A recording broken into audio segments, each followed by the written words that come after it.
Hi hello അസ്സലാമു അലൈക്കും നമസ്കാരം. ഇന്ന് ഞാനിവിടെ പ്ലം കേക്കിൻ്റെ റെസിപ്പി ആയിട്ടാണ് വന്നിട്ടുള്ളത്. ഓവൺ ഇല്ലാതെ എങ്ങനെയാണ് കേക്ക് ബേക്ക് ചെയ്യുക എന്നുള്ളതും കാണിക്കുന്നുണ്ട്. അതിന് വേണ്ടിയിട്ട് ഞാനിവിടെ 1.5 കപ്പ് മൈദ എടുത്തിട്ടുണ്ട്, 1/4 cup oil, 100 gram unsalted butter, 1/2 cup പഞ്ചസാര, കുറച്ച് സ്പൈസസ് ആവശ്യമുണ്ട്. അതിനുവേണ്ടി 1/2 ഇഞ്ച് വലുപ്പത്തിലുള്ള പട്ട, 2 ഏലക്ക, 2 ഗ്രാമ്പു, ഒരു ചെറിയൊരു പീസ് ജാതിക്ക എടുത്തിട്ടുണ്ട്, 1 teaspoon vanilla essence, 1 teaspoon baking powder, 1/2 teaspoon baking soda, 1 നുള്ള് ഉപ്പ്, 3 കോഴിമുട്ട. പഞ്ചസാര കാരമലൈസ് ചെയ്യാൻ വേണ്ടിയിട്ട് ഞാനിവിടെ ഒരു 1/2 കപ്പ് എടുത്തിട്ടുണ്ട്. കൂടാതെ ഇതിൽ കുറച്ച് ഡ്രൈ ഫ്രൂട്ട്സും നട്ട്സും ആവശ്യമാണ്. നിങ്ങളുടെ കയ്യിൽ അവൈലബിൾ ആയിട്ടുള്ള ഏത് ടൈപ്പ് നട്ട്സും ഡ്രൈ ഫ്രൂട്ട്സും വേണമെങ്കിലും യൂസ് ചെയ്യാം. അതിനായിട്ട് ഞാനിവിടെ ഒരു 4 ടേബിൾ സ്പൂൺ ടൂട്ടി ഫ്രൂട്ടി എടുത്തിട്ടുണ്ട്, 2 ടേബിൾ സ്പൂൺ ചെറീസ്, ഇത് ഡീഹൈഡ്രേറ്റഡ് ചെറീസ് ആണ്, 3 ടേബിൾ സ്പൂൺ കറുത്ത ഉണക്കമുന്തിരി, ഗോൾഡൻ റേസിൻസ് ആയാലും മതി, 3 ടേബിൾ സ്പൂൺ ഡേറ്റ്സ് ചെറുതായിട്ട് അരിഞ്ഞു വെച്ചിട്ടുണ്ട്, കാഷ്നട്ട്സ് 3 ടേബിൾ സ്പൂൺ ചെറുതായിട്ട് അരിഞ്ഞത്, ആൽമണ്ട്സ് 1 ടേബിൾ സ്പൂൺ ചെറുതായിട്ട് അരിഞ്ഞത്. ഇവിടെ ഞാൻ ഡ്രൈ ഫ്രൂട്ട്സും നട്ട്സും എല്ലാം കൂടെ 1 കപ്പാണ് എടുത്തിട്ടുള്ളത്. ഇനി ഈ ഡ്രൈ ഫ്രൂട്ട്സ് മാത്രം ഞാൻ ഓറഞ്ച് ജ്യൂസിൽ ഒന്ന് സോക്ക് ചെയ്ത് വെക്കുകയാണ്. അതിനായിട്ട് ഒരു 4 table spoon tutti Frooti, 2 table spoon cherries, 3 table spoon കറുത്ത ഉണക്കമുന്തിരി, 3 ടേബിൾ സ്പൂൺ ഡേറ്റ്സ് ചെറുതായിട്ട് അരിഞ്ഞതും കൂടി ഞാനൊരു ബൗളിൽ ഇട്ട് കൊടുത്തിട്ടുണ്ട്. ഇനി ഇതിലേക്ക് ഒരു 3/4 കപ്പ് ഫ്രഷ് ഓറഞ്ച് ജ്യൂസ് ചേർത്ത് കൊടുക്കാം. ഈ ഡ്രൈ ഫ്രൂട്ട്സ് സോക്കാവാൻ വേണ്ടിയിട്ട് ഒരു അരമണിക്കൂറെങ്കിലും ഒന്ന് മാറ്റി വെക്കണം. പിറ്റേ ദിവസമാണ് നിങ്ങളത് യൂസ് ചെയ്യുന്നതെന്നുണ്ടെങ്കിൽ ഫ്രിഡ്ജിൽ വെക്കണം. ഇനി പഞ്ചസാര കാരമലൈസ് ചെയ്യാൻ വേണ്ടിയിട്ട് തുടങ്ങണം. അതിനായിട്ട് ഞാനിവിടെ ഒരു ചൂടായ ചീനച്ചട്ടിയിലേക്ക് 1/2 കപ്പ് പഞ്ചസാര ചേർത്ത് കൊടുത്തിട്ടുണ്ട്. അടികട്ടിയുള്ള ഏത് പാത്രം വേണമെങ്കിലും നിങ്ങൾക്ക് യൂസ് ചെയ്യാം. ഇനി ഇത് ലോ ടു മീഡിയം ഫ്ലെയിമിൽ വെച്ചിട്ട് പഞ്ചസാര മെൽറ്റ് ആവുന്നത് വരെ ഒന്ന് ഇളക്കി കൊടുക്കണം. ഇവിടെ പഞ്ചസാര നന്നായിട്ട് മെൽറ്റ് ആവാൻ തുടങ്ങിയിട്ടുണ്ട്. ഇപ്പോൾ ഒരു ലൈറ്റ് ഗോൾഡൻ കളർ ആയിട്ടുണ്ട്. നമുക്കൊരു ഡാർക്ക് ഗോൾഡൻ ബ്രൗൺ കളറിലാണ് കിട്ടേണ്ടത്. ഇപ്പോൾ നമ്മൾ വിചാരിച്ച ഒരു കളറിലേക്ക് എത്തിയിട്ടുണ്ട്. പഞ്ചസാര കരിഞ്ഞു പോകരുത്, അത് ശ്രദ്ധിക്കണം. എന്നിട്ട് കുറച്ചൊന്ന് മാറി നിന്നിട്ട് 1 കപ്പ് തിളച്ച വെള്ളം ഇതിലേക്ക് ഒഴിച്ചു കൊടുക്കാം.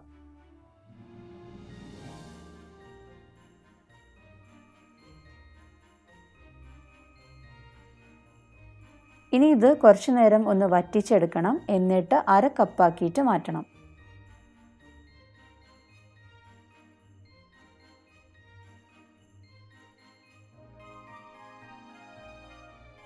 ഇപ്പോൾ നല്ല കുറുകി വന്നിട്ടുണ്ട്. ഏകദേശം ഒരു 1/2 കപ്പൊക്കെ ആയിട്ടുണ്ട്.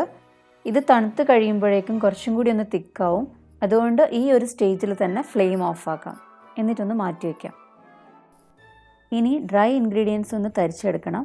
അതിനായിട്ട് ഞാനിവിടെ 1/2 കപ്പ് മൈദ ഒരു അരിപ്പയിലിട്ട് കൊടുത്തിട്ടുണ്ട്, 1 teaspoon baking powder, 1/2 teaspoon baking soda, 1 നുള്ള് ഉപ്പ് എല്ലാം കൂടി ചേർത്ത് ആദ്യം ഒന്ന് നന്നായിട്ടൊന്ന് മിക്സ് ചെയ്തെടുക്കാം. എന്നിട്ട് ഒരു 1-2 പ്രാവശ്യം ഒന്ന് അരിപ്പയിലൂടെ ഒന്ന് തരിച്ചെടുക്കാം. ഇനി ഇതൊന്ന് മാറ്റി വയ്ക്കാം. ഇത് തലേ ദിവസം ഞാൻ സോക്ക് ചെയ്ത് വെച്ചിട്ടുള്ള ഡ്രൈ ഫ്രൂട്ട്സ് ആണ്. ഇത് ഫ്രിഡ്ജിൽ വെച്ചതായിരുന്നു. തണുപ്പ് പോയതിന് ശേഷം മാത്രം നമ്മൾ കേക്കിലേക്ക് ഉപയോഗിക്കുക. അരമണിക്കൂറാണെങ്കിലും ശരി, ഒരു ദിവസമാണെങ്കിലും കേക്കിന് വലിയ ഡിഫറൻസ് ഒന്നും ഉണ്ടാവില്ല. തലേ ദിവസം സമയം കിട്ടാത്തതുകൊണ്ടാണ് ഞാൻ ഇതേപോലെ സോക്ക് ചെയ്തിട്ട് ഫ്രിഡ്ജിൽ വെച്ചിട്ടുണ്ടായിരുന്നത്. ഇനി സോക്ക് ചെയ്ത് വെച്ചിട്ടുള്ള ഡ്രൈ ഫ്രൂട്ട്സിലേക്ക് ഈ മൈദ ഒന്ന് കോട്ട് ചെയ്ത് കൊടുക്കണം. ഇതിലേക്ക് എടുത്തു വെച്ചിട്ടുള്ള നട്ട്സും കൂടി ചേർത്ത് കൊടുക്കാം. ഈ ഡ്രൈ ഫ്രൂട്ട്സിലുള്ള ലിക്വിഡ് കണ്ടൻറ്റ് അനുസരിച്ചിട്ട് നമ്മൾ മൈദ ആഡ് ചെയ്ത് കൊടുക്കേണ്ടി വരും. അധികം ആൾക്കാരും പ്ലം കേക്ക് ഉണ്ടാക്കുമ്പോൾ പറയുന്നൊരു പ്രശ്നമാണ് ഈ ഡ്രൈ ഫ്രൂട്ട്സ് എല്ലാം കേക്കിൻ്റെ അടിഭാഗത്ത് പോയി നിൽക്കുക എന്നുള്ളത്. ആ ഒരു പ്രശ്നം പരിഹരിക്കാൻ വേണ്ടിയിട്ട് ഇതുപോലെ നമ്മൾ ഡ്രൈ ഫ്രൂട്ട്സിലും നട്ട്സിലും മൈദ കോട്ട് ചെയ്ത് കഴിഞ്ഞാൽ ഇത് അടിഭാഗത്ത് പോയിട്ട് നിൽക്കില്ല. മൈദ നന്നായിട്ടൊന്ന് കോട്ട് ചെയ്യാൻ വേണ്ടിയിട്ട് ഞാൻ അത്യാവശ്യമൊക്കെ ഒന്ന് ചേർത്ത് കൊടുക്കുന്നുണ്ട്. ഏകദേശം ഒരു 1/2 കപ്പോളം മൈദ ചേർത്ത് കൊടുത്തിട്ടുണ്ട്. ഇനി ഇതൊന്ന് മാറ്റി വയ്ക്കാം. ഈ ജാതിക്ക ഞാൻ ചെറുതായിട്ടൊന്ന് ക്രഷ് ചെയ്തെടുക്കുന്നുണ്ട്. ചെറിയ പീസ് മാത്രം നമുക്കിതിൻ്റെ ആവശ്യമുള്ളൂ. ഇത്ര മാത്രം ഞാൻ എടുക്കുന്നുള്ളൂ. ഇനി 1/2 കപ്പ് പഞ്ചസാര, ഇപ്പോൾ എടുത്തു വെച്ചിട്ടുള്ള ജാതിക്ക, 2 ഏലക്ക, 2 ഗ്രാമ്പു, ചെറിയൊരു പീസ് പട്ട എല്ലാം കൂടെ ഒരു മിക്സിയുടെ ജാറിലിട്ടിട്ട് നന്നായിട്ടൊന്ന് പൊടിച്ചെടുക്കണം. ഇപ്പോൾ അത് നന്നായിട്ട് പൊടിച്ചെടുത്തിട്ടുണ്ട്. എന്നിട്ട് മാറ്റി വയ്ക്കാം. ഞാനിവിടെ 100 ഗ്രാം അൺസോൾട്ടഡ് ബട്ടർ ഒരു ബൗളിലേക്ക് ഇട്ട് കൊടുത്തിട്ടുണ്ട്. ബട്ടർ റൂം ടെമ്പറേച്ചറിലായിരിക്കണം. ഇതിലേക്ക് പൊടിച്ചു വെച്ചിട്ടുള്ള പഞ്ചസാര ചേർത്ത് കൊടുക്കാം. എന്നിട്ട് നന്നായിട്ടൊന്ന് ബീറ്റ് ചെയ്തെടുക്കാം.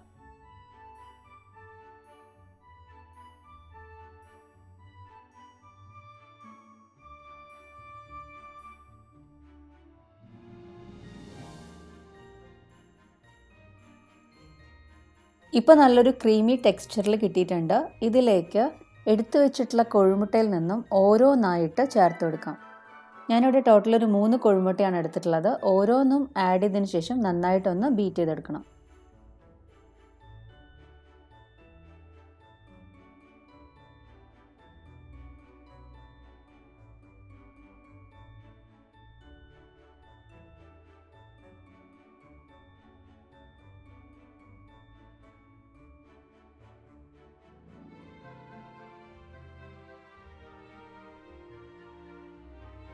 ഇപ്പോൾ ഇത് നന്നായിട്ട് ബീറ്റ് ചെയ്തെടുത്തിട്ടുണ്ട്. ഇതിലേക്ക് 1 ടീസ്പൂൺ വാനില എസൻസ് ചേർത്ത് കൊടുക്കുന്നുണ്ട്. മുട്ടയുടെ മണമൊക്കെ ഒന്ന് ഒഴിവാക്കാൻ വേണ്ടിയിട്ടാണ് വാനില എസൻസ് ചേർത്ത് കൊടുക്കുന്നത്. എന്നിട്ട് നന്നായിട്ടൊന്ന് മിക്സ് ചെയ്തെടുക്കാം. ഇതിലേക്ക് ഞാൻ ഓറഞ്ചിൻ്റെ തൊലി ചുരണ്ടിയിട്ട് ഇട്ട് കൊടുക്കുന്നുണ്ട്. അതിൻ്റെ വൈറ്റ് പാർട്ട് പെടാതിരിക്കാൻ വേണ്ടിയിട്ട് ശ്രദ്ധിക്കണം. ഏകദേശം 1 ടീസ്പൂണൊക്കെ ചേർത്ത് കൊടുത്തിട്ടുണ്ട്. എന്നിട്ട് നന്നായിട്ടൊന്ന് മിക്സ് ചെയ്തെടുക്കാം. ഇതിലേക്ക് ഒരു 1/4 കപ്പ് വെജിറ്റബിൾ ഓയിൽ ഒഴിച്ചു കൊടുക്കുന്നുണ്ട്.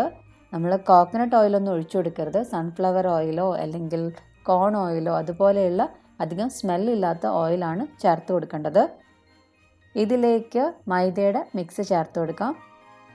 എന്നിട്ട് നന്നായിട്ടൊന്ന് മിക്സ് ചെയ്തെടുക്കാം.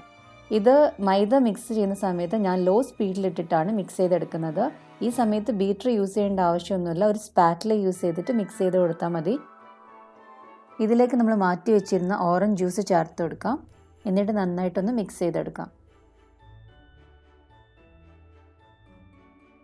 ഇതിലേക്ക് ഞാൻ 1 ടേബിൾ സ്പൂൺ തേന് ചേർത്ത് കൊടുക്കുന്നുണ്ട്. ഇത് ഓപ്ഷണലാണ്, ഉണ്ടെങ്കിൽ ചേർത്ത് കൊടുത്താൽ മതി.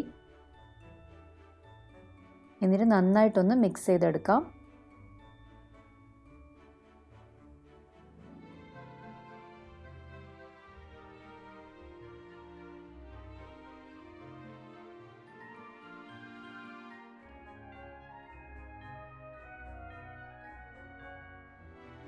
ഇതിലേക്ക് നമുക്ക് ഡ്രൈ ഫ്രൂട്ട്സും കൂടി ചേർത്തിട്ട് ഒന്ന് മിക്സ് ചെയ്തെടുക്കാം.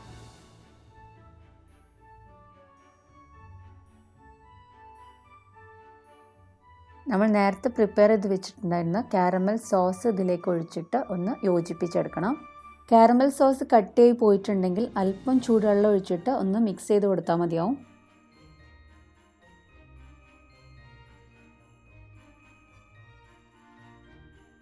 ഇപ്പോൾ ഇവിടെ കേക്കിൻ്റെ ബാറ്റർ റെഡി ആയിട്ടുണ്ട്. ഇനി സ്റ്റൗ ടോപ്പിൽ ചെയ്യാൻ വേണ്ടിയിട്ട് ഞാനിവിടെ ഒരു വലിയൊരു ബിരിയാണി പോട്ട് എടുത്തിട്ടുണ്ട്. അതിൻ്റെ അടിയിൽ ഉപ്പ് നിരത്തിയിട്ട് കൊടുത്തിട്ട് ഒരു ചെറിയൊരു സ്റ്റാൻഡ് ഇറക്കി വെച്ച് കൊടുത്തിട്ടുണ്ട്. ഇനി ഇതൊന്ന് മൂടി വെച്ചിട്ട് ഹൈ ഫ്ലെയിമിൽ ഒരു 5 മിനിറ്റ് പ്രീ ഹീറ്റ് ചെയ്തെടുക്കാം.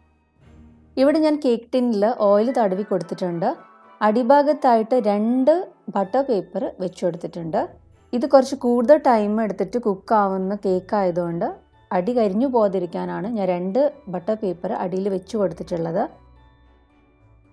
ഇനി ഇതിലേക്ക് കേക്ക് ബാറ്റർ ഒഴിച്ചു കൊടുക്കാം.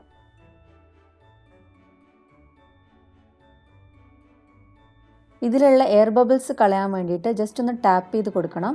ഇതിൻ്റെ മുകളിലേക്ക് ഞാൻ കുറച്ച് കാഷ്യൂ നട്ട്സ് വെച്ച് കൊടുക്കുന്നുണ്ട്. ഇനി ഇത് പ്രീഹീറ്റ് ചെയ്തിട്ടുള്ള പോട്ടിലേക്ക് ഇറക്കി വെച്ച് കൊടുക്കാം. ശ്രദ്ധിച്ചിട്ട് ഇറക്കി വെച്ച് കൊടുക്കണം, കാരണം നല്ല ചൂടായി കിടക്കുന്ന പോട്ടാണ്. ഇനി ഇതൊന്ന് മൂടി വെച്ചിട്ട് ചെറിയ തീയിൽ വെച്ച് ബേക്ക് ചെയ്തെടുക്കാം. മിനിമം 1 മണിക്കൂറെങ്കിലും വേണ്ടി വരും. ഇനി ഓവനിൽ വെക്കാൻ വേണ്ടിയിട്ട് ഞാൻ നേരത്തെ ചെയ്തതുപോലെ തന്നെ ഇവിടെ ഒരു പാനിൽ ഓയിൽ തടവിയിട്ട് അടിയിൽ 2 ബട്ടർ പേപ്പർ റൗണ്ടിൽ കട്ട് ചെയ്തിട്ട് വെച്ച് കൊടുത്തിട്ടുണ്ട്. ഇതിലേക്ക് കേക്കിൻ്റെ ബാറ്റർ ഒഴിച്ചു കൊടുത്തിട്ട് ഒന്ന് ടാപ്പ് ചെയ്ത് കൊടുക്കുക. ഇതിലുള്ള എയർ ബബിൾസ് റിമൂവ് ചെയ്യാൻ വേണ്ടിയിട്ടാണ്. അതിനുശേഷം കാഷ്യൂ നട്ട്സ് ഇതുപോലെ ഒന്ന് വെച്ച് കൊടുക്കുന്നുണ്ട്. ഇനി ഇത് 160 ഡിഗ്രി സെൽഷ്യസിൽ പ്രീ ഹീറ്റ് ചെയ്ത ഓവനിൽ ബേക്ക് ചെയ്യാൻ വേണ്ടിയിട്ട് വെക്കാം. മിനിമം 45 മിനിറ്റ്സ് എങ്കിലും വരും. അതിനുശേഷം കുക്കായിട്ടില്ല എന്നുണ്ടെങ്കിൽ മാത്രം വീണ്ടും കുറച്ച് സമയം കൂടി വെച്ച് കൊടുത്താൽ മതിയാവും. ഓവനിൽ ബേക്ക് ചെയ്യാൻ വേണ്ടി വെച്ചിട്ടുള്ള കേക്ക് റെഡി ആയിട്ടുണ്ട്. കേക്ക് കുക്കായോ എന്ന് അറിയാൻ വേണ്ടിയിട്ട് ഒരു സ്ക്യൂവർ ജസ്റ്റ് ഒന്ന് സെൻട്രലായിട്ടൊന്ന് ഇൻസേർട്ട് ചെയ്ത് കൊടുക്കുക. അത് ക്ലിയർ ആയിട്ട് വന്നിട്ടുണ്ടെങ്കിൽ കേക്ക് കുക്കായി എന്നാണ്. ഇനി നന്നായി ചൂടാറിയതിന് ശേഷം മാത്രം കേക്ക് ടിന്നിൽ നിന്നും പുറത്തെടുക്കാം. ഇതിൻ്റെ സൈഡിലൊന്ന് ജസ്റ്റ് ഒന്ന് ഇളക്കി കൊടുത്തതിന് ശേഷം എടുത്ത് മാറ്റിയാൽ മതിയാവും. നല്ല പെർഫെക്റ്റ് ആയിട്ടുള്ള ഒരു കേക്ക് റെഡി ആയിട്ടുണ്ട്. ഇനി നമ്മൾ സ്റ്റൗ ടോപ്പിൽ വെച്ചിട്ടുള്ള കേക്കിൻ്റെ നോക്കാം. 1 മണിക്കൂർ കഴിഞ്ഞ് തുറന്ന് പിന്നെ കുക്കായിട്ടില്ല എന്ന് തോന്നിയപ്പോൾ പിന്നെ ഒന്നുകൂടി വെച്ചതാണ്. ഇതിൻ്റെ മോൾ ഭാഗത്ത് തീരെ ഒട്ടിപ്പിടിക്കാത്തൊരു പാകമാവും. അതുപോലെ തന്നെ നിങ്ങൾക്ക് വേണമെങ്കിൽ ഇതുപോലെ തന്നെ സ്ക്യൂവർ ഇൻസേർട്ട് ചെയ്തിട്ട് നോക്കിയാലും മതി. കേക്കിൻ്റെ ഹൈറ്റൊക്കെ അനുസരിച്ചിട്ട് കുക്കിംഗ് ടൈമും വ്യത്യാസം ഉണ്ടാവും. അതുകൊണ്ട് തന്നെ 1 മണിക്കൂർ കഴിഞ്ഞിട്ട് ഒന്ന് ചെക്ക് ചെയ്ത് നോക്കുക. എന്നിട്ട് കുക്കായിട്ടില്ലെങ്കിൽ വീണ്ടും വെച്ചാൽ മതിയാവും.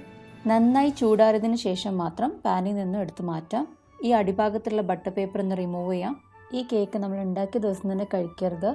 ഉണ്ടാക്കിയിട്ട് 1-2 ദിവസം കഴിഞ്ഞതിന് ശേഷം മാത്രം കഴിക്കുക. ശരിക്കും നമ്മൾ പുറത്തുനിന്നൊക്കെ വാങ്ങിക്കുന്ന അതേ ടേസ്റ്റാണ് ഈ കേക്കിന്. എല്ലാവരും ഇതുപോലെ ഒന്ന് ട്രൈ ചെയ്ത് നോക്കുക. നിങ്ങളുടെ ഫീഡ്ബാക്ക്സ് അറിയിക്കുക. നിങ്ങൾക്ക് ഈ വീഡിയോ ഇഷ്ടമായിട്ടുണ്ടെങ്കിൽ ലൈക്ക് ചെയ്യാനും നിങ്ങളുടെ ഫ്രണ്ട്സിനും റിലേറ്റീവ്സിനും ഷെയർ ചെയ്യാനും മറക്കരുത്. നിങ്ങൾ ഈ ചാനൽ ഇതുവരെ സബ്സ്ക്രൈബ് ചെയ്യാതെയാണ് കാണുന്നതെങ്കിൽ സബ്സ്ക്രൈബ് ചെയ്യുക. സബ്സ്ക്രൈബ് ബട്ടൻ്റെ തൊട്ടടുത്തുള്ള ബെല്ലൈക്കൺ അമർത്തി അതിൽ ഓൾ എന്ന ഓപ്ഷൻ അടിച്ചു കഴിഞ്ഞാൽ ഞാൻ പുതിയ വീഡിയോസ് അപ്ലോഡ് ചെയ്യുന്ന സമയത്ത് നിങ്ങൾക്ക് നോട്ടിഫിക്കേഷൻസ് കിട്ടുന്നതായിരിക്കും. എല്ലാവരും ഒന്ന് സപ്പോർട്ട് ചെയ്യുക. Thanks for watching.